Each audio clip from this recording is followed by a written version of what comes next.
Maya had always known she was different.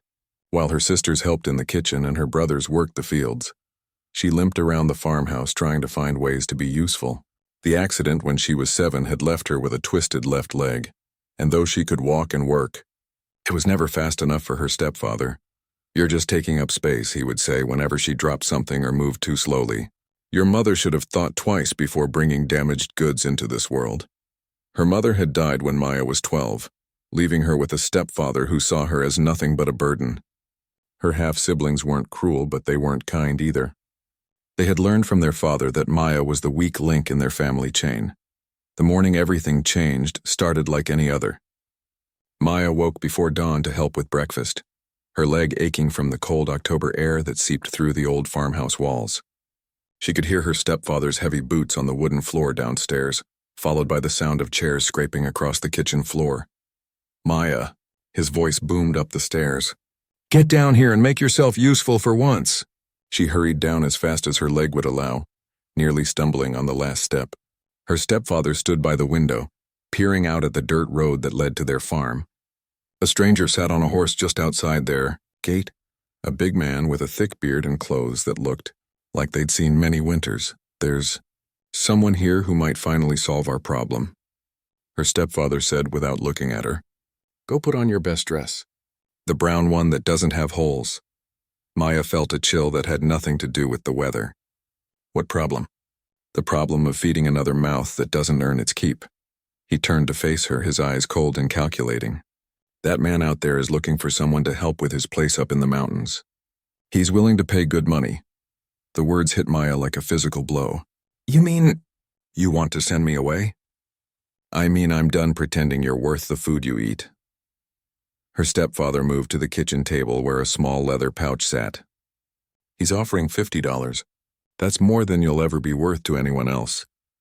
Maya's hands trembled as she gripped the back of a chair. "But this is my home," Mama said. "Your mama's dead and she left me with her problems." He picked up the pouch and shook it, the coins inside making a soft, jingling sound. "This money will help your brothers and sisters. You should be grateful you can finally do something useful for this family." Through the window, Maya could see the stranger waiting patiently on his horse. He looked older, maybe 40, with weathered hands and a face that had seen many storms. She wondered what kind of work he needed done, and why he was willing to pay so much for someone like her. "What if I don't want to go?" she whispered. Her stepfather laughed, but there was no humor in it. "Want? Since when do you get to want anything? You'll go because I say you'll go. And maybe up there in those mountains you'll finally learn what hard work really means." Maya felt tears building behind her eyes, but she refused to let them fall. She had learned long ago that crying only made things worse. Instead, she went upstairs to pack her few belongings into an old cloth bag her mother had given her. As she folded her 2 dresses and the worn shawl that had belonged to her grandmother, Maya tried to remember the last time anyone in this house had said a kind word to her. The memory wouldn't come. For years she had been the family ghost, present but barely noticed unless she made a mistake. When she came back downstairs, her stepfather was already outside talking to the stranger. Maya could see them through the window, money changing hands like she was a piece of livestock being sold at market. The thought made her stomach turn. "Come on," her stepfather called through the door. "Don't keep the man waiting." Maya stepped outside into the crisp morning air, her bag clutched tightly in her hands. Up close, the stranger looked even bigger than she had thought. His horse was sturdy and well cared for, and his clothes, while worn, were clean and well mended. "This is Maya," her stepfather said, not bothering to look at her. "She's not much to look at, but she can cook and clean. She'll work hard if you make sure she knows what's expected."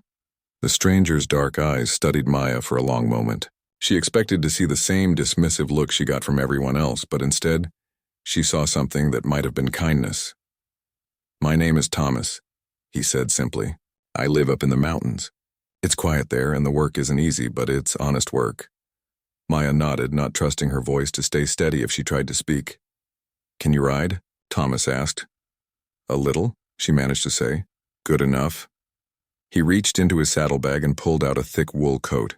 "You'll need this. Mountain air gets cold even in October." Maya stared at the coat in surprise. It was clearly made for someone smaller than Thomas, and it looked almost new.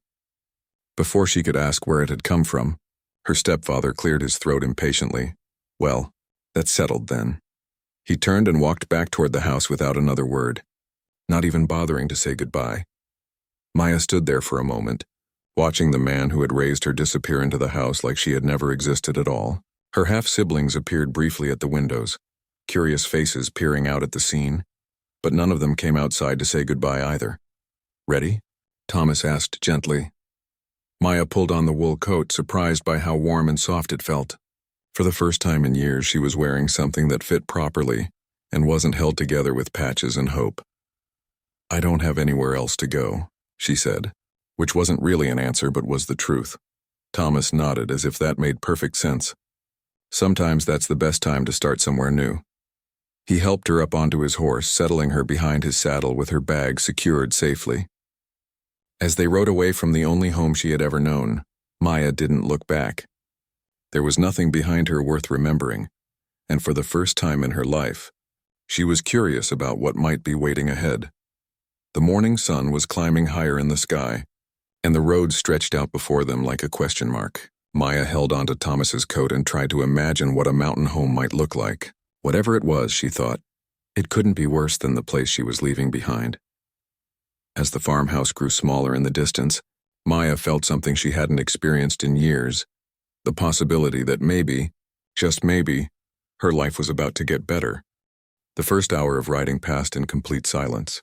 Maya sat behind Thomas on his horse, watching the familiar farmland slowly change into rolling hills covered with trees she had never seen before. The wool coat he had given her smelled like pine needles and wood smoke, and despite everything that had just happened, she found it oddly comforting. Thomas guided his horse along paths that seemed to exist only in his memory. Sometimes they followed actual roads, but more often they took trails that wound between massive oak and maple trees, their leaves painted in brilliant reds and golds by the October weather. "How much farther?" Maya finally asked when the sun was directly overhead. "Few more hours," Thomas replied without turning around. "Mountain don't come to us. We gotta go to it." Maya shifted in the saddle, trying to find a more comfortable position. Her leg was starting to ache from sitting in one place for so long, but she didn't want to complain. The last thing she needed was for Thomas to decide she wasn't worth the trouble and take her back. As they climbed higher, the air grew cooler and thinner. Maya could see her breath when she exhaled, small puffs of white that disappeared quickly in the wind. The trees here were different too, more pine and fir, their branches heavy with needles that stayed green all year round. "You ever been this far from home before?" Thomas asked as they stopped beside a small stream to let his horse drink. Maya shook her head. "Never been anywhere, really. Stepfather didn't see much point in taking me places." Thomas was quiet for a moment, watching his horse nose at the clear mountain water. "Well, you're somewhere now." They shared a simple lunch of bread and dried meat beside the stream. Maya ate slowly, still not quite believing this was really happening. Just that morning, she had been in the farmhouse kitchen, expecting another day of trying to stay out of everyone's way. Now she was sitting beside a mountain stream with a man she barely knew, heading toward a life she couldn't even imagine. "Can I ask you something?" she said as Thomas packed up their food. "Go ahead. Why did you come looking for someone? I mean, what kind of work needs doing that you can't do yourself?" Thomas thought about this while he secured their supplies back on his horse. "Been living alone for 3 years now," he said finally. "Started to realize I was forgetting how to talk to people. Figured maybe it was time to remember." It wasn't the answer Maya had expected. She had assumed he needed someone for cooking or cleaning or other household tasks. The idea that he might simply want company hadn't occurred to her. "What about your family?" she asked. "Don't you have people in town?" "Had a family once." Thomas's voice got quieter. "Lost them to fever a few years back. Wife and little girl both gone within a week." Maya felt her chest tighten with unexpected sympathy. "I'm sorry." "Me too," he helped her back onto the horse. "But life keeps moving whether we're ready or not." Learned that the hard way. As they continued climbing, the landscape became more dramatic. Steep cliffs rose on one side of the trail while deep valleys opened up on the other. Maya had never seen views like this. Miles and miles of unbroken forest stretching out below them, with mountains rising like sleeping giants in the distance. "It's beautiful," she breathed, forgetting for a moment to be nervous about her uncertain future. "Gets even better once we reach my place," Thomas said. "Got a view there that makes you understand why some folks never want to come down from the mountains." The trail became steeper and narrower as afternoon turned toward evening. Maya found herself gripping Thomas's coat tighter, as his horse carefully picked its way along paths that seemed barely wide enough for one animal.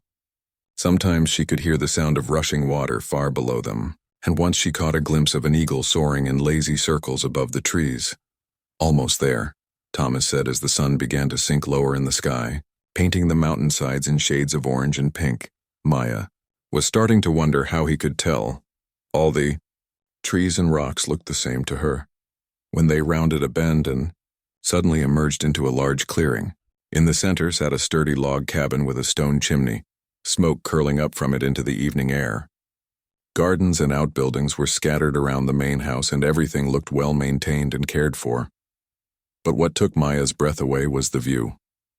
The clearing sat on a natural shelf in the mountainside, overlooking a valley so vast and beautiful it seemed like something from a fairy tale. Mountains stretched away in every direction, their peaks catching the last light of the setting sun.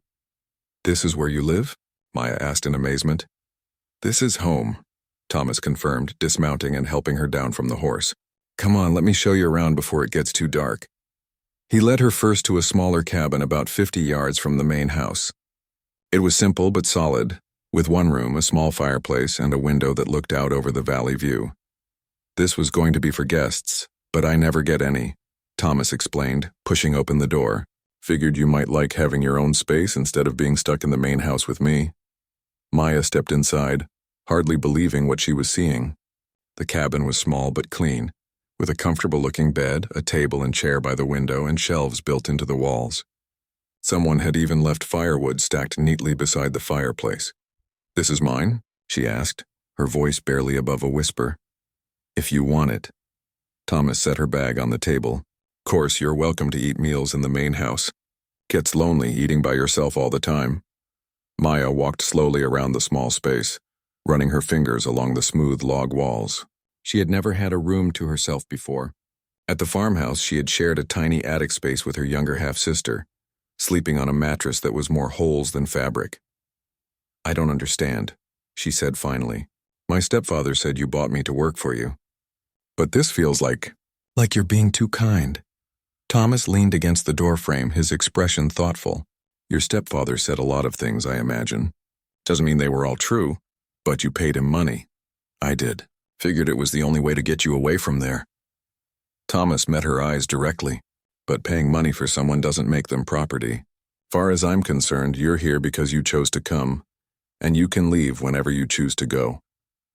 Maya felt tears threatening again, but this time they weren't tears of sadness or fear. For the first time in her memory, someone was treating her like a person who mattered. "I don't have anywhere else to go," she said honestly. "Then I guess we'll figure it out together." Thomas straightened up. "I'll let you get settled. Come to the main house when you're ready for supper. Nothing fancy, but it's hot and there's plenty of it." After he left, Maya sat on the bed and looked out the window at the darkening valley below. Stars were beginning to appear in the clear mountain sky. More stars than she had ever seen in her life. The silence was different here, too. Not the empty silence of being ignored, but the peaceful silence of a place where she could finally breathe. For the first time since her mother died, Maya allowed herself to hope that maybe, just maybe, she had found somewhere she could belong. Maya woke the next morning to sunlight streaming through her window and the sound of an axe splitting wood somewhere outside. For a moment she couldn't remember where she was. Then the events of yesterday came flooding back and she sat up quickly, her heart racing. She was really here, on a mountain, with a stranger who had bought her from her stepfather like she was a piece of farm equipment. But as she looked around the cozy cabin with its warm wooden walls and comfortable bed, Maya realized that nothing felt the way she had expected it to. She had spent the whole night imagining the worst, that Thomas would work her from dawn to dusk, that he would be cruel or demanding, that she would end up worse off than she had been at the farmhouse. Instead, she had slept better than she had in years. A gentle knock on her door interrupted her thoughts. "Maya, you awake in there?" "Yes," she called back, quickly getting dressed in one of her 2 worn dresses. "Breakfast is ready when you are. No hurry, though." Maya could hear his footsteps moving away from her door back toward the main house. She braided her long brown hair as best she could without a mirror, and stepped outside into the crisp mountain morning. The view was even more spectacular in daylight. The valley stretched out below her like a green carpet dotted with patches of gold and red, where the autumn leaves were changing. Mountains rose on all sides, their peaks touching a sky so blue it almost hurt to look at. Beautiful, isn't it? Thomas's voice came from behind her. Maya turned to see him carrying an armload of freshly split wood. I've never seen anything like it. Takes some getting used to. When I first moved up here, I used to just sit outside for hours staring at it all. He gestured toward the main house. Come on, let's eat before it gets cold. The inside of Thomas's cabin was warm and inviting. The main room had a large stone fireplace with comfortable chairs arranged around it, and shelves lined with books. The kitchen was simple but well organized, with copper pots hanging from hooks and herbs drying in bundles from the ceiling beams. Hope you like eggs, Thomas said, setting a plate in front of her at the wooden table. Got chickens out back, and they're pretty generous with them. Maya stared at the plate in front of her. 2 perfectly cooked eggs, thick slices of bacon, fresh bread with real butter, and a cup of coffee that smelled better than anything she had ever tasted. At the farmhouse, breakfast had usually been thin porridge and water. This is too much, she said quietly. What do you mean? I mean, this is more food than I usually eat in a whole day, and you're treating me like a guest instead of... She trailed off, not sure how to finish the sentence. Instead of what? Thomas asked gently. Instead of someone you bought? Thomas set down his coffee cup and looked at her seriously. Maya, I want you to understand something. Yes, I gave your stepfather money to bring you here, but that money wasn't to buy you. It was to buy your freedom from a place where you weren't wanted or appreciated. Maya felt tears starting to build behind her eyes again. But what do you want from me in return? Company mostly. Help around here if you're willing to give it. Someone to talk to in the evenings. Thomas took a bite of his eggs before continuing. I've been alone up here for 3 years. Started to realize I was turning into someone I didn't much like. Figured maybe having another person around might help me remember how to be human again. What about your family? Your wife and daughter? Thomas's expression grew sadder, but he didn't look away. Lucy and little Beth. Lost them both to fever when Beth was only 5 years old. Couldn't stand staying in town after that, with everyone looking at me with pity and all the memories everywhere I turned. So you came up here. Ran up here is more like it. Thought if I got far enough away from everything, maybe the hurt would stop following me. He managed a small smile. Turns out pain travels pretty well, even up mountains. Maya ate slowly, thinking about what he had said. She had always assumed that adults had everything figured out, that they knew exactly what they were doing and why. But Thomas seemed as lost in his own way as she was in hers. What do you do up here? I mean, for work? Make furniture mostly. Tables, chairs, cabinets. Take them down to town once a month to trade for supplies. Thomas gestured toward a corner of the room where Maya could see several pieces of beautiful wooden furniture in various stages of completion. Wood carving, too. Turns out I have steady hands for detail work. Did you always know how to do that? Learned after I moved up here. Had to find something to keep my hands busy or I would have gone crazy with all the quiet. He finished his breakfast and stood up. Speaking of which, I should get back to work. Feel free to look around, get familiar with the place. There's more coffee in the pot if you want it. Maya spent the morning exploring Thomas's mountain home.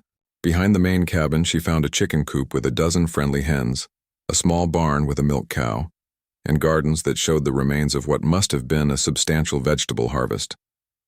Everything was neat and well maintained, but there was something lonely about it all, like it was too much space for just one person. Around midday, she knocked on the workshop door where Thomas was carefully sanding a beautiful oak table. This is amazing, she said, running her hand along the smooth wood surface. Thank you. It's going to a family in town whose daughter is getting married. Thomas set down his sandpaper. You need something? I was wondering, is there anything you'd like me to do? I mean, I feel strange just wandering around while you work. Thomas considered this. Well, I usually make a pretty poor job of lunch. If you wanted to put something together, I wouldn't complain. Maya smiled, the first real smile she had felt in months. I can do that. She spent the afternoon preparing a simple but hearty meal from the supplies in Thomas's well-stocked pantry. As she worked, she found herself humming quietly, something she hadn't done since her mother died. The kitchen felt comfortable and welcoming, and for the first time in years, Maya felt like she was doing something useful and appreciated. When Thomas came in for lunch, His face lit up at the sight of the hot soup and fresh bread waiting for him. "This smells incredible," he said, settling into his chair. "It's nothing fancy, just vegetable soup and bread. Best meal I've had in months." Thomas took a spoonful and closed his eyes appreciatively. "You have a gift for this." Maya felt warmth spread through her chest at the compliment. At the farmhouse, her cooking had been criticized constantly. Too salty, too bland, too hot, too cold. Nothing she made was ever quite right. "My mother taught me," she said. "Before she got sick. She must have been a good teacher." That evening, as they sat by the fire after dinner, Thomas asked Maya about her life before coming to the mountain. She found herself telling him things she had never told anyone, about feeling invisible in her own family, about the constant criticism and dismissal, about the loneliness of being surrounded by people who acted like she didn't matter. "Sounds like they were the ones with the problem," Thomas said when she finished. "Nothing wrong with you that a little kindness won't fix." As Maya walked back to her cabin under a sky full of stars, she realized that for the first time in her adult life, someone had listened to her story without judgment or impatience. Thomas had simply listened, and somehow that made all the difference. Maybe, she thought as she settled into her comfortable bed, this mountain really could be the start of something better. The weeks that followed passed like a dream Maya was afraid to wake up from. Each morning she would rise with the sun and help Thomas with the daily tasks that kept their mountain home running smoothly.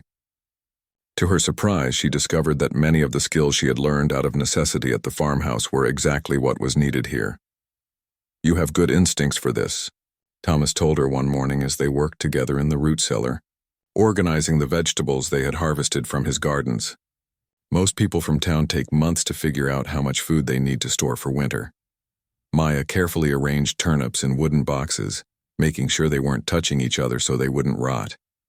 Had to learn fast at home. If the food spoiled, there wasn't always money for more. "Well, their loss is my gain," Thomas said, and Maya felt that familiar warm glow that came whenever he praised her work. She was discovering that mountain life required a completely different set of skills than farming in the valley.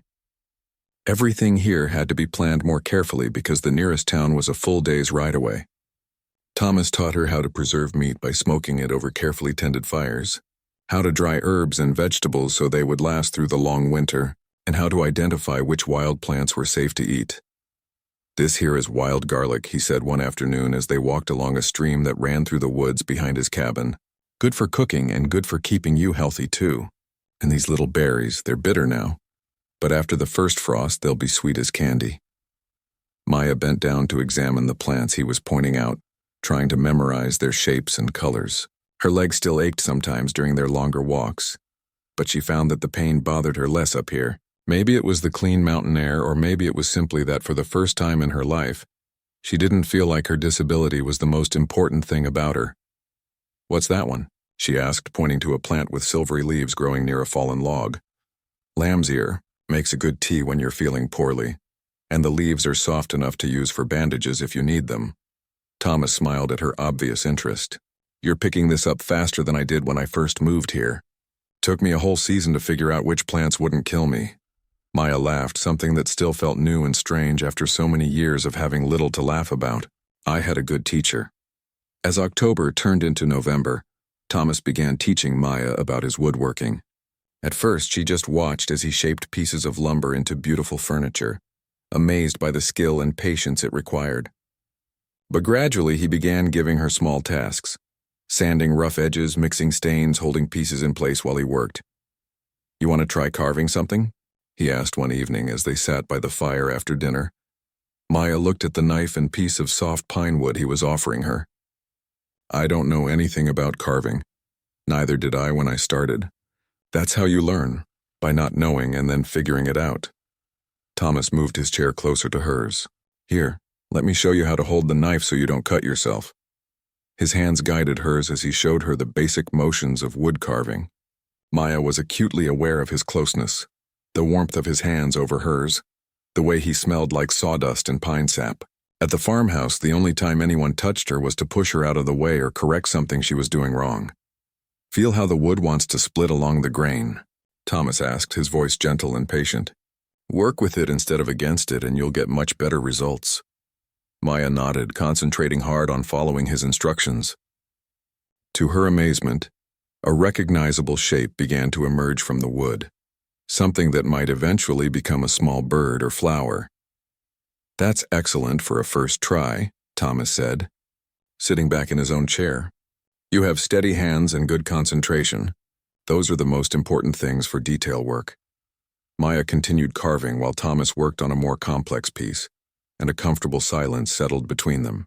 The fire crackled in the fireplace, casting dancing shadows on the log walls, and outside the wind sighed through the pine trees. It was the most peaceful Maya had ever felt. "Thomas," she said after a while, "What made you decide to learn all this? The woodworking, the mountain skills, all of it?" Thomas set down his carving and stared into the fire for a moment. "After Lucy and Beth died, I couldn't stand being around anything that reminded me of them.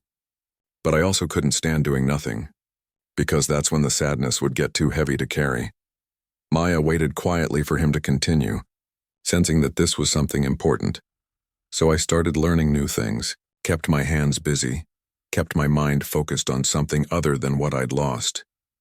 He picked up his carving again, turning the small wooden figure over in his hands. "Turns out I was pretty good at it. And up here, being good at something useful means you can take care of yourself without depending on anyone else. Do you miss it? Town life?" "Sometimes. Miss having people to talk to. Miss the convenience of having everything you need close by." Thomas glanced at her with a slight smile. "But I don't miss the way people looked at me after the funeral. Like I was broken and might never get fixed." Maya understood that feeling perfectly. They looked at me like that too. Like something was wrong with me that couldn't be made right. Well, they were wrong about both of us, I think. Over the following days, Maya threw herself into learning everything Thomas was willing to teach her. She discovered she had a natural talent for the more delicate aspects of his work. The careful sanding that brought out the grain in the wood, the precise application of stain and varnish, the small decorative touches that made his furniture stand out from what other craftsmen produced. "You're making my work look better," Thomas told her one afternoon as they put the finishing touches on a cedar chest he was making for a customer in town. "This is some of the finest detail work I've ever seen." Maya stepped back to admire their handiwork. The chest was beautiful, with intricate carved designs around the edges and a finish so smooth it seemed to glow in the light from the workshop windows. "We make a good team," she said, then immediately felt her cheeks flush with embarrassment. She hadn't meant to sound so forward, but Thomas just smiled. "Yes, we do." That evening, as they shared dinner in the warm kitchen, Maya realized something that surprised her. She wasn't just grateful to Thomas for giving her a place to live, she was happy. Actually, truly happy for the first time in years.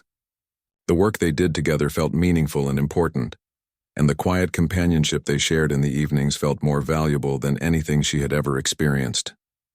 "Thomas," she said as they sat by the fire afterward, both of them working on small carving projects. "Yes? Thank you. For bringing me here, for teaching me things, for treating me like I matter." Thomas looked up from his work, his dark eyes serious and kind. "Maya, you do matter. You matter more than you know." As Maya walked back to her cabin that night, she carried those words with her like a warm light in her chest.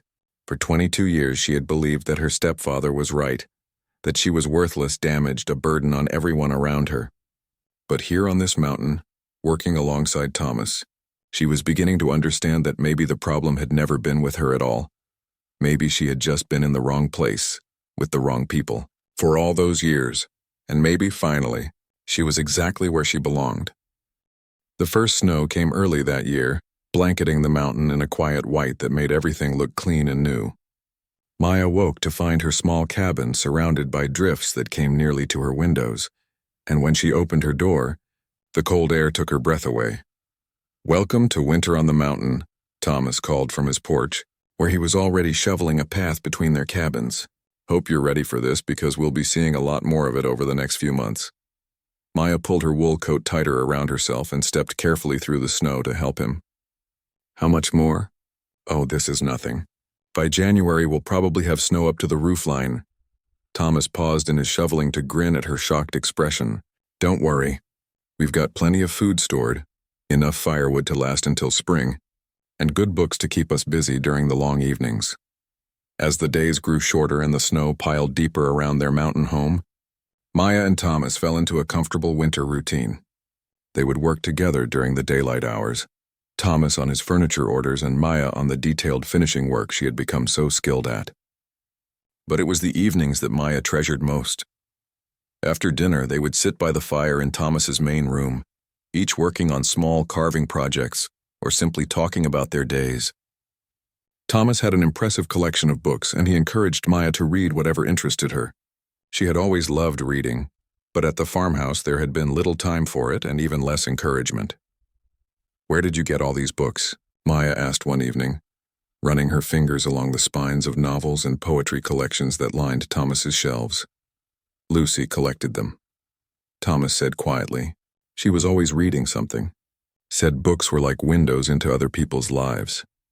It was the first time he had mentioned his wife without his voice getting strained and sad, and Maya felt honored that he was sharing this memory with her.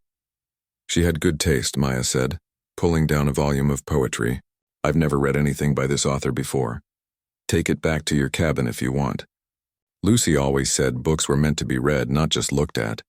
But Maya found herself staying later and later in the main cabin each evening, reluctant to return to her own space and break the spell of these quiet, companionable hours. Thomas seemed to feel the same way, often finding excuses to keep their conversations going long after they had both finished their work for the day. "Can I ask you something?" Maya said one snowy evening in December as they sat before the fire with mugs of hot tea made from the herbs she had learned to gather and dry. "Always. What was she like? Your wife?" Thomas was quiet for so long that Maya began to worry she had overstepped. But finally he spoke, his voice soft with memory. She was like sunshine even on cloudy days, always finding something to be happy about, always making other people feel better just by being around her. He smiled, and this time the expression wasn't painful. "She would have liked you, I think. You have some of that same gentle strength she had." Maya felt her heart skip at the compliment, but also a pang of sadness for the woman she would never meet. "What about your daughter?" "Beth was 5 when we lost her. Smart as a whip and curious about everything. She would follow me around asking a million questions about how things worked and why the sky was blue, and where the stars went during the day." Thomas's voice grew softer. "She would have loved it up here. All the space to explore and discover things. Do you think they would have wanted you to stay sad forever?" Maya asked gently. Thomas looked at her with surprise. "What do you mean?" "I mean, you've been alone up here for 3 years, punishing yourself for surviving when they didn't. But do you think that's what they would have wanted for you?" Thomas stared into the fire for a long time before answering. "Lucy always said life was too precious to waste any of it. She would probably tell me I was being stubborn and foolish, hiding away up here feeling sorry for myself. Maybe she would also tell you that it's okay to be happy again, when you're ready. Maybe she would." Thomas looked at Maya with an expression she couldn't quite read. "What about you? What would your mother tell you if she could see you now?" Maya thought about this carefully. Her mother had been kind but tired, worn down by years of trying to keep peace in a house where she was never quite welcome herself. "I think she would tell me that I deserved to be treated with kindness. She never got much of that herself, but she always made sure I knew I was loved, at least by her." Maya's voice grew stronger. "And I think she would tell me to stop believing the cruel things people said about me and start believing the good things instead." Smart woman. She was. I just wish I had figured out how to listen to her advice sooner. As winter deepened and the world outside became a landscape of white and gray, Maya and Thomas grew closer in ways that neither of them had expected. They shared stories about their childhoods, their dreams, their fears and disappointments. Maya told Thomas about the loneliness of growing up feeling unwanted, while Thomas shared his guilt about surviving when his family hadn't. "Sometimes I wonder if I came up here to hide from life instead of living it." Thomas admitted one particularly cold night in January. "Maybe you came here to heal first," Maya suggested. "Maybe you needed to be alone for a while before you could be with people again. Is that what you think you're doing?" "Healing?" Maya considered this question seriously. "I think so. For the first time in my life, I feel like I'm good at things, like I have value, like someone actually wants me around." Thomas set down his carving and looked at her directly. "I do want you around, Maya. More than I probably should." The words hung in the air between them, heavy with meaning that neither of them was quite ready to address directly. Maya felt her heart beating faster, but also a flutter of fear. She had never had anyone care about her the way Thomas seemed to, and she wasn't sure she knew how to handle such feelings. "What do you mean?" she asked quietly. "I mean that when I brought you up here, I thought I was just giving you a place to live and maybe getting some help with the housework in return. I didn't expect to." He trailed off, running a hand through his beard. "Didn't expect to what?"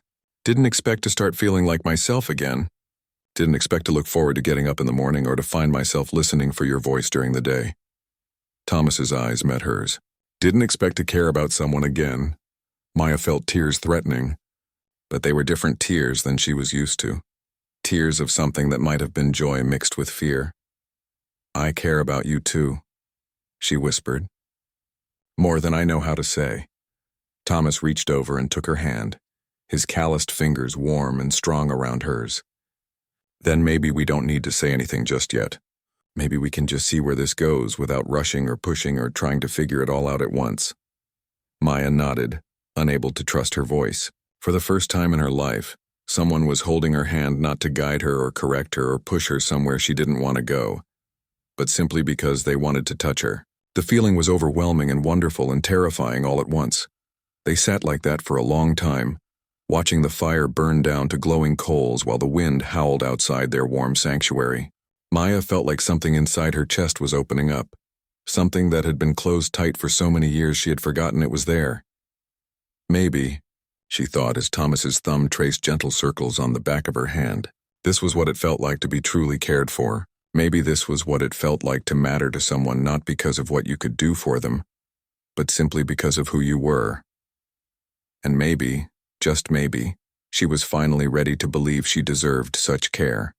Spring came late to the mountain that year, but when it finally arrived, it brought with it a burst of life and color that took Maya's breath away.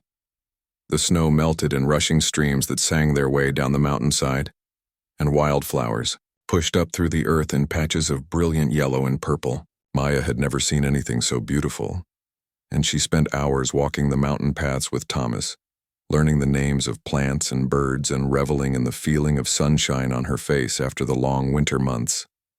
"I can see why you love it here," she told Thomas one morning as they sat on a fallen log overlooking the valley, sharing a breakfast of fresh bread and wild strawberries they had found growing near the stream. "I do love it," Thomas agreed, but he was looking at her instead of the view when he said it. Maya felt her cheeks warm under his gaze. Over the winter months, their friendship had deepened into something that felt precious and fragile and full of possibility. They hadn't kissed or spoken directly about their feelings, but the awareness of their growing affection colored every conversation and shared glance. "Thomas?" Maya said, suddenly feeling brave in the morning sunshine. "Yes? I'm glad my stepfather sold me to you." Thomas frowned. "Maya, I wish you wouldn't put it like that." "Why not?" "It's what happened." "No, what happened is that I gave your stepfather money to bring you somewhere you could be safe and valued. There's a difference." Maya smiled at his protective tone. "You're right. I'm glad you rescued me." "We rescued each other, I think." They were making their way back to the cabin, arms full of wild greens Maya wanted to try cooking for lunch, when they saw the three men on horseback waiting in the clearing where their home sat. Maya's stomach dropped when she recognized the largest figure. Her stepfather sat his horse like he owned the mountain, flanked by two men she didn't recognize but who looked like they were used to trouble. "Stay behind me," Thomas said quietly, setting down his basket of greens and moving to put himself between Maya and the visitors. "Well, well," her stepfather called out as they approached. "Found you at last. Took some asking around, but folks in the valley remembered seeing you ride up this way with my property." "I'm not your property," Maya said, surprised by the steadiness of her own voice. Her stepfather laughed, a sound with no humor in it. "You're whatever I say you are, girl, and right now you're coming home with me." Thomas stepped forward, his voice calm but firm. "Maya is free to make her own choices about where she lives and with whom. She's not going anywhere she doesn't want to go. Is that so?" Her stepfather dismounted and Maya could see the anger in his eyes. "Well, that's where you're wrong, mountain man. See, I've been talking to some folks who know about the law and It turns out that little transaction we had wasn't exactly legal. What do you mean? Thomas asked. I mean, I can't sell what belongs to someone else. And it turns out Maya here inherited some land from her dead mother. Land that's worth a fair bit of money now that the railroad is planning to come through. Her stepfather's smile was ugly. Land that she can't sign over to anyone unless she's living under my roof as my legal dependent. Maya felt the world tilt sideways. What land? Mama never said anything about land. Course she didn't. Woman never had the sense to know what she had. Her stepfather gestured to the two men with him. These here are witnesses to the fact that you've been living in sin with this man, which makes you unfit to manage your own affairs. They'll testify to that in court if need be. That's not true, Maya said, her voice rising. We haven't. I have my own cabin. Who's going to believe that? Young woman, older man, all alone up here in the wilderness? One of the strangers spoke for the first time, his voice oily with false concern. Doesn't look proper to decent folks. Thomas's hands clenched into fists at his sides. You're talking about a good woman who's done nothing wrong. I'm talking about a woman who needs to come home and face her responsibilities, her stepfather said. Maya, get your things. We're leaving. No. The word came out stronger than Maya had expected. I'm not going anywhere with you. Her stepfather's face darkened. You don't get a choice in this, girl. You're coming home, and you're going to sign those land papers, and then we'll see about finding you a proper husband who can keep you in line. I said no. Maya stepped out from behind Thomas, her heart pounding but her voice steady. You abandoned me, remember? You sold me like I was livestock because you said I was worthless. You don't get to come back now and pretend you care about my welfare. I care about family property staying in the family, her stepfather snapped. And I care about not having my stepdaughter's reputation ruined by some mountain hermit who took advantage of her. Thomas stepped forward, and Maya could see the anger he was trying to control. I've never taken advantage of Maya or anyone else. She lives here as my guest and my friend, nothing more. Friend? Her stepfather laughed again. Is that what they're calling it these days? Maya felt something break open inside her chest. Not fear, but fury. Pure, clean anger at this man who had made her feel worthless for so many years and now wanted to drag her back into that misery. You want to know the truth? She said, her voice carrying clearly across the clearing. The truth is that Thomas has treated me with more kindness and respect in 6 months than you showed me in 20 years. The truth is that I'd rather live alone on this mountain for the rest of my life than spend one more day in your house. The truth, her stepfather said, remounting his horse, is that you're coming home whether you like it or not. And if you make this difficult, it'll go hard on your mountain man here. What do you mean? Thomas asked. I mean accidents happen to folks who live this far from town. Cabins catch fire. People fall off cliffs. Shame when things like that happen to good, honest folks. Her stepfather's meaning was clear, and Maya felt ice form in her stomach. You can't threaten him, she said. I can do whatever I need to do to protect my family's interests. Her stepfather gathered his reins. You've got until tomorrow morning to think about it. Either you come down off this mountain willingly, or we'll find other ways to convince you. The 3 men rode away, leaving Maya and Thomas standing in their peaceful clearing with the echoes of threat and ugliness hanging in the spring air. I'm sorry, Maya said, tears finally starting to fall. I'm so sorry I brought this trouble to you. Thomas pulled her into his arms, holding her tightly against his chest. This isn't your fault. None of this is your fault. But he's right about one thing, Maya said into his shirt. I can't let him hurt you because of me. Thomas held her, away from him, his hands on her shoulders and his eyes serious. Maya, listen to me. You are not going back to that man. We'll figure something else out. How? He has the law on his side, and he has men willing to hurt you. Then we'll get help of our own. There are good people in the valley who know me, who know I'm not the kind of man he's making me out to be. Maya wanted to believe him, but she had learned long ago that powerful men usually got what they wanted, especially when what they wanted involved controlling women who had no one to speak for them. What if there's no other way? She asked quietly. Thomas cupped her face in his hands, his thumbs wiping away her tears. There's always another way. And Maya, even if there wasn't, even if the choice was between your freedom and my safety, you should choose your freedom every time. I could never do that. Then it's a good thing we're not going to have to find out. Thomas kissed her forehead gently. Come on, let's go inside and figure out what our options are. As they walked toward the cabin, Maya realized that something fundamental had changed between them. The crisis had stripped away the careful politeness they had maintained all winter, and for the first time, she felt like she could see clearly how much Thomas cared for her and how much she cared for him in return. Whatever happened next, whatever, they had to face together or apart. Maya knew that she would never be the same frightened, worthless girl her stepfather had tried to make her believe she was. She was worth fighting for. And for the first time in her life, she had someone willing to do the fighting. That night, Maya barely slept. She lay in her small cabin listening to every sound outside, wondering if her stepfather would make good on his threats earlier than promised. But it wasn't just fear keeping her awake. It was the memory of Thomas's hands on her face and the way he had said she should choose her freedom every time. The problem was, Maya was beginning to realize that her freedom and Thomas were the same thing. Without him, without this mountain home they had built together, she would be free in name only.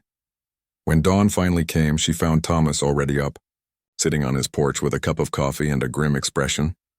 "Any ideas?" she asked, settling beside him on the wooden bench he had built the previous summer. "A few, none of them perfect." Thomas handed her a second cup of coffee, still warm from the pot. "I've been thinking about what your stepfather said, about you inheriting land from your mother. I don't understand any of that. Mama never mentioned land to me. Maybe she didn't know about it herself. Sometimes inheritance gets tied up in legal documents that ordinary folks don't know how to read." Thomas looked thoughtful. "But if you really did inherit something valuable, that changes things. It means you have resources, maybe even power you didn't know about." Maya shook her head. "Even if that's true, how does it help? My stepfather still controls everything until I'm married or living under his roof. Unless you're already married." The words hung in the air between them, and Maya felt her heart skip several beats.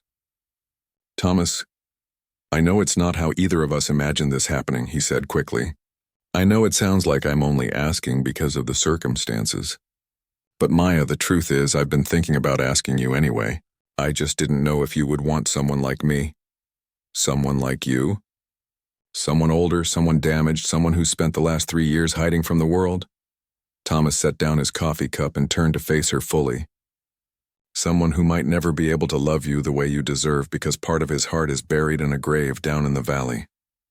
Maya felt tears starting again, but they weren't tears of sadness.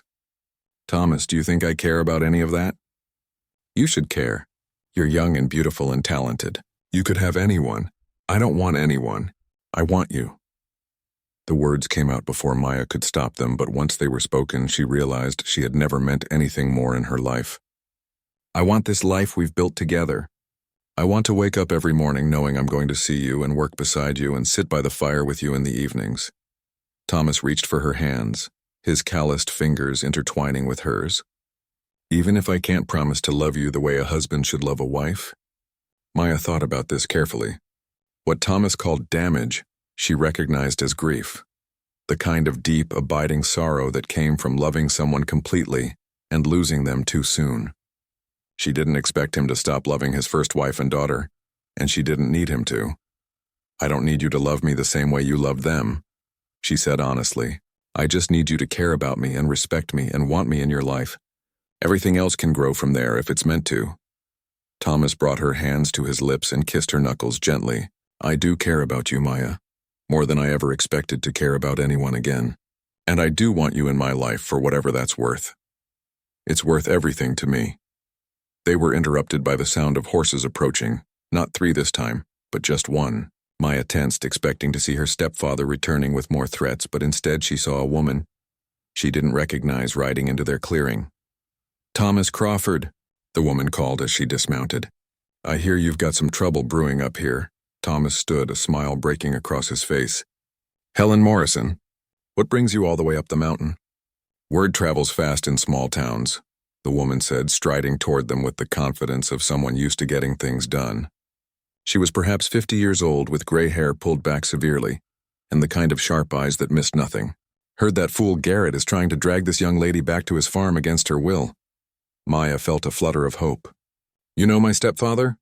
Know him and can't stand him, Helen said bluntly. Been watching him mistreat you for years and wishing someone would do something about it. When I heard Thomas here had finally gotten you away from that situation, I was pleased as punch. Are you from town? Maya asked. Helen laughed. Honey, I own half the businesses in town, including the bank where your stepfather has been trying to get loans he can't qualify for. I also happen to be the only woman on the town council, and I know a thing or two about property law. Thomas and Maya exchanged glances. What do you know about Maya's inheritance? Thomas asked. I know that your mother owned a piece of land near the railroad route that's worth considerably more than your stepfather wants you to realize, Helen said, settling herself on Thomas's porch like she owned it. I also know that he's been trying to get his hands on it for months, ever since the railroad announced their plans. But how can I claim it if I have to live with him to do it? Maya asked. Helen's smile was sharp and satisfied. Well, that's where things get interesting. See, I took the liberty of looking up the original deed and the inheritance documents. Turns out your mother specified that the land would pass to you when you reached the age of 21 or when you married, whichever came first. Maya's heart began to race. I turned 22 last month, which means the land is legally yours right now regardless of where you live or who you live with. Helen pulled a folded document from her coat pocket. I took the liberty of having the proper papers drawn up. All you need to do is sign them in front of a witness, and your stepfather can't touch that property. But what about his threats? Thomas asked. He said he'd cause trouble for us if Maya didn't come back with him. Helen's expression grew even sharper. Garrett's been running his mouth around town about his plans to force Maya home. Unfortunately for him, he's been doing it in places where people don't much like the idea of men threatening women who found better situations for themselves. What does that mean? Maya asked. It means that if he or his friends try to cause any harm to either of you, they'll find themselves facing some very unfriendly neighbors. Helen stood up, brushing dust off her skirts. It also means that the sheriff knows about his threats and is prepared to treat any accidents that befall you as suspicious. Dewa felt like she could breathe properly, for the first time since her stepfather's visit. You did all this for me? But why? Helen's expression softened slightly. Because I was young once too, and I know what it's like to be trapped by men who think they own you. And because Thomas here is a good man who deserves some happiness after all he's been through. She remounted her horse and gathered her reins. Of course, if you two are planning to get married anyway, that would put an end to any question about Maya's right to make her own decisions. Just a thought. After Helen rode away, Maya and Thomas sat in silence for a long moment, both of them processing what they had learned. So, Thomas said finally, seems like you're a woman of property now. Seems like I am. Maya looked at him seriously. Thomas, I meant what I said earlier, about wanting to be your wife. Even though this all started because of threats and legal complications, especially because of that. Maya stood up and held out her hand to him. Because it means we're choosing each other freely. Not because we have to, but because we want to. Thomas took her hand and stood, pulling her close enough that she could see the gold flecks in his brown eyes. Maya, I may not be able to love you the way you deserve. Stop saying that, she interrupted. You're already loving me the way I deserve, with kindness and respect and partnership. Everything else is just details. Thomas cupped her face in his hands, studying her expression like he was trying to memorize it. Are you sure about this? Really sure? I've never been more sure of anything in my life. When Thomas finally kissed her, it was gentle and sweet and full of promise. Maya felt like something inside her chest was opening up to the sunlight for the first time, like she was finally becoming the person she was meant to be. So, Thomas said when they broke apart, his forehead resting against hers, I guess we're getting married. I guess we are.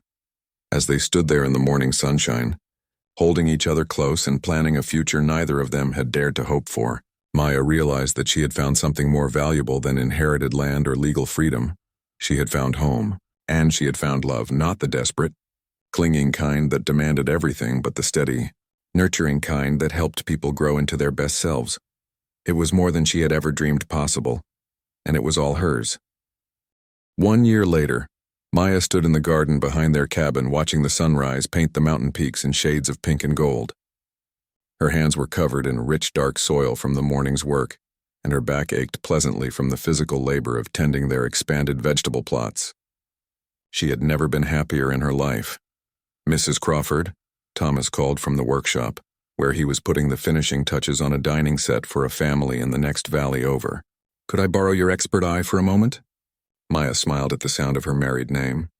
They had wed 6 months ago in a simple ceremony at the little church in town, with Helen Morrison as Maya's witness and the local pastor as Thomas's. It had been nothing like the elaborate weddings Maya had sometimes imagined as a girl, but it had been perfect, full of love and hope and the quiet joy that came from two people choosing each other freely. "What do you need?" Maya asked, wiping her hands on her apron as she joined Thomas in the workshop. "Tell me what you think of this finish," Thomas said, stepping back from the table he had been working on. "Something doesn't look quite right to me."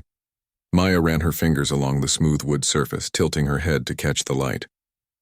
Over the past year, she had developed an eye for the subtle details that made Thomas's furniture so sought after by customers throughout the region. "The grain is beautiful," she said thoughtfully, "but I think it needs one more coat of the light stain on the edges. See how they're slightly darker than the center? It makes the whole piece look unbalanced." Thomas nodded, seeing immediately what she meant. "You're absolutely right. I don't know how you do that. Spot things I completely miss." "Practice," Maya said, kissing his cheek, "and having a good teacher." Their business had grown considerably since Maya had become Thomas's official partner. Her artistic touches and attention to detail had elevated his already excellent craftsmanship to something truly special. They now had a waiting list of customers, and their furniture was commanding prices that allowed them to expand their operation and improve their mountain home. But more importantly to Maya, they had found a rhythm together that felt natural and sustainable. Thomas handled the heavy construction work and the business side of their partnership, while Maya focused on the detailed finishing work and managing their household and gardens. They respected each other's strengths and covered for each other's weaknesses, and somehow the combination worked beautifully. "Maya," Thomas said as they worked side by side applying the corrective stain, "I got a letter yesterday from that lawyer in town. The one handling your inheritance." Maya looked up from her careful brushwork. "Good news or bad news?"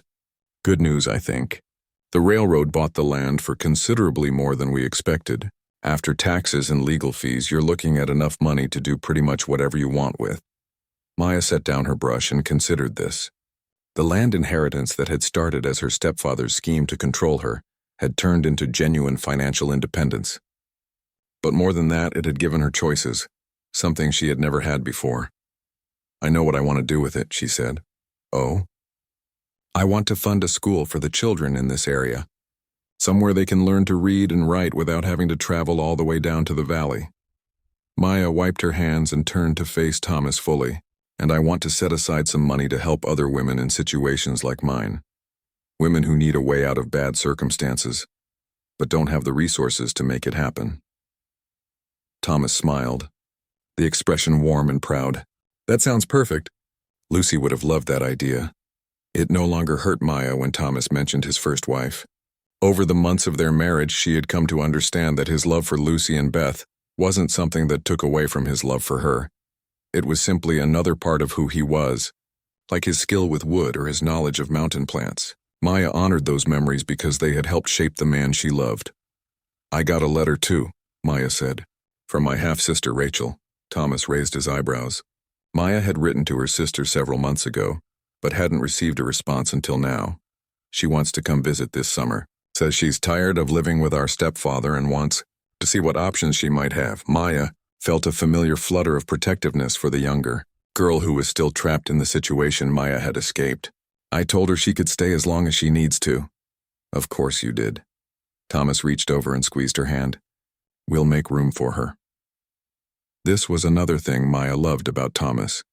His immediate willingness to help. His assumption that their home should be a place of refuge for people who needed it. Together, they had already hosted 2 other women who had found themselves in difficult circumstances, helping them get back on their feet and find better situations. Thomas, Maya said as they finished their work and began cleaning up their tools. Yes? Are you happy? Really, truly happy? Thomas stopped what he was doing and looked at her seriously. Maya, I'm happier than I ever thought I would be again. This life we've built together, this partnership we have, it's more than I dreamed possible when I was hiding up here feeling sorry for myself. Good, Maya said, standing on her toes to kiss him properly. Because I intend to keep you happy for a very long time. That evening, as they sat by their fire sharing a dinner of fresh vegetables from their garden and bread Maya had baked that morning, Thomas pulled out a small wooden box he had been working on in secret. I made something for you, he said, handing her the box with an expression that was part pride and part nervousness. Maya opened it carefully and gasped. Inside, nestled in soft fabric, was the most beautiful piece of jewelry she had ever seen. A necklace carved from a single piece of mountain maple, with delicate leaves and flowers that seemed to dance in the firelight. Thomas, it's incredible, she breathed, lifting the necklace from the box. When did you have time to make this? I've been working on it for months, little bit at a time when you were busy with other things. Thomas moved behind her to fasten the clasp, his fingers gentle against the back of her neck. I wanted you to have something beautiful, something that was just yours. Maya touched the carved wood at her throat, overwhelmed by the love and skill that had gone into creating such a gift. I love it. I love you. I love you too, Thomas said, settling back into his chair. More than I knew I could love anyone again. As they sat together in comfortable silence, Maya reflected on the journey that had brought her to this moment. A year and a half ago, she had been an unwanted burden, sold off by a stepfather who saw her as worthless. Tonight, she was a successful businesswoman, a beloved wife, and a person of means who could help others the way she had been helped. The transformation still amazed her sometimes. Not because she had become someone different, but because she had finally become who she truly was underneath all the years of being told she was worthless. Thomas, she said as they prepared for bed. Yes? Thank you for seeing me when everyone else looked right through me. Thomas pulled her close, his arms strong and warm around her. Thank you for helping me remember how to live again instead of just surviving. Outside their windows, the mountain settled into its nighttime quiet, and Maya fell asleep listening to the sound of Thomas's steady breathing and the whisper of wind through the pine trees. She dreamed of the school they would build, of her sister's visit, of all the women they might help find their own paths to freedom and happiness. But mostly, she dreamed of the life they were building together, a life based on mutual respect and shared dreams, and the kind of love that made people better versions of themselves. She had been sold as useless by her own family, but a mountain man had given her a cabin and a place in his heart. More than that, he had given her the chance to discover her own worth, and she had found it to be considerable indeed. As Maya drifted deeper into peaceful sleep, surrounded by the evidence of the beautiful life she and Thomas had created together, she knew with absolute certainty that she was exactly where she belonged and she was home.